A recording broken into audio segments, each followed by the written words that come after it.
So when you accept yourself the way you are, the world recognizes you. It all starts from within.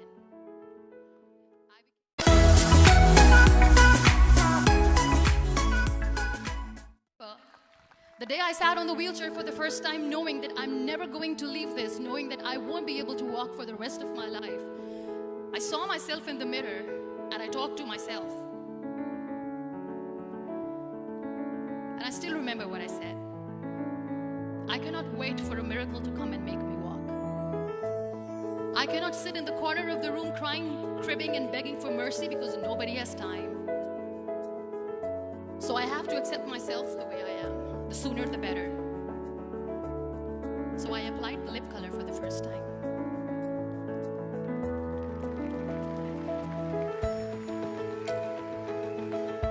And I erased it.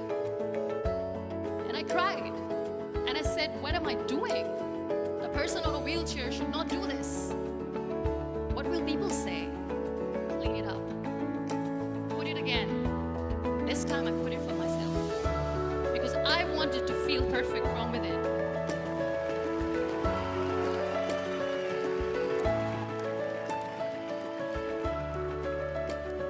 And that day I decided that I'm going to live life for myself. I am not going to be that perfect person for someone. I am just going to take this world and I will make it perfect for myself.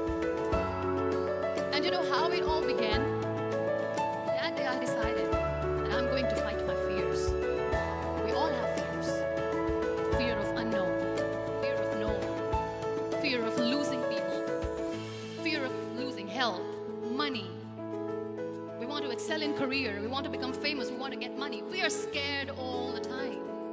So I wrote down one by one all those fears.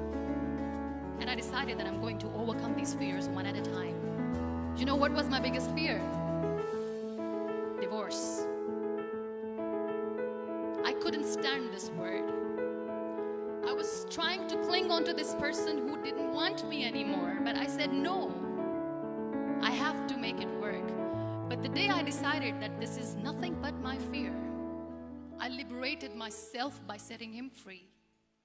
And I made myself emotionally so strong that the day I got the news that he's getting married, I sent him a text that I'm so happy for you and I wish you all the best. And he knows that I pray for him today.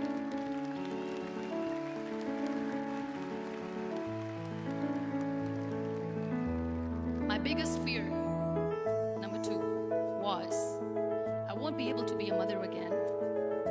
And that was quite devastating for me. But then I realized there are so many children in the world, all they want is acceptance. So there is no point of crying, just go and adopt one. And that's what I did.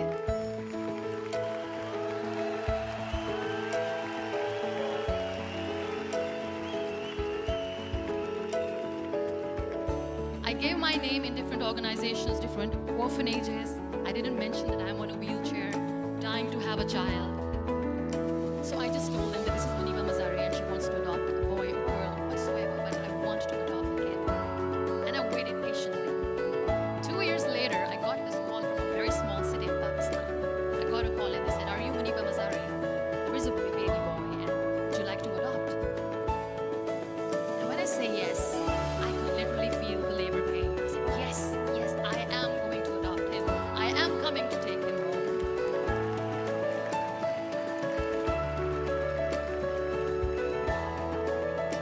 And when I reached there, the man was sitting and he was looking at me from head to toe. And in the back of my head, I kept thinking that, oh my God, he's going to say she's on the wheelchair, she doesn't deserve it. How is she going to take care of him? And I looked at him and I said, do not judge me because I'm on the wheelchair. But you know what he said? He said, I know you will be the best mother of this child. You both are lucky to have each other.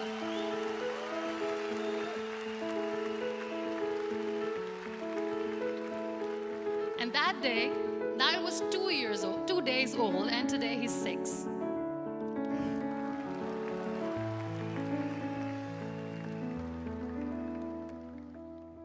You'll be surprised to know another bigger fear that I had in me. It was facing people. I used to hide myself from people. When I was on bed for 2 years, I used to keep the door closed. I used to pretend that I'm not going to meet anyone, tell them that I'm sleeping. You know why? Because I couldn't stand that sympathy that they had for me. They used to treat me like a patient. When I used to smile, they used to look at me and say that, "You're smiling, are you okay?" I was tired of this question being asked, "Are you sick?" Well, a lady yesterday at the airport asked me, "Are you sick?" And I said, well, besides the spinal cord injury, I'm fine, I guess.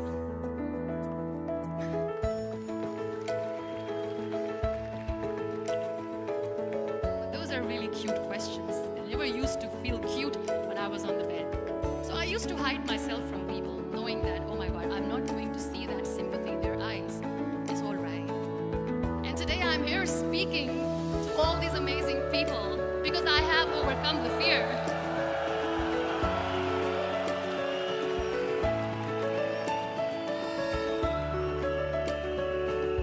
You know, when you end up being on the wheelchair, what's the most painful thing? That's another fear that people on the wheelchair or people who are differently able have in their hearts but they never share. I'll share that with you. The lack of acceptance. People think that they will not be accepted by the people because we, in the world of perfect people, are imperfect.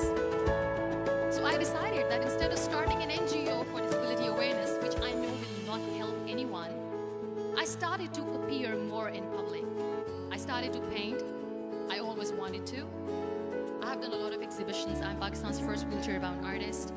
I have done a lot of modeling campaigns, different campaigns for brands like Tony and Guy.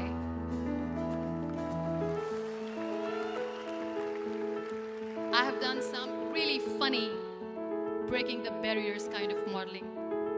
There was this one by the name Clown Town where I became a clown. Because I know that clowns have hearts too.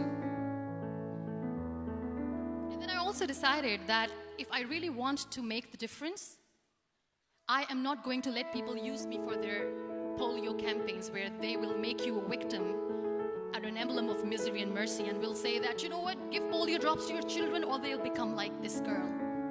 I decided that I'm going to join the national TV of Pakistan as an anchor person. And I've been doing a lot of shows for the last 3 years.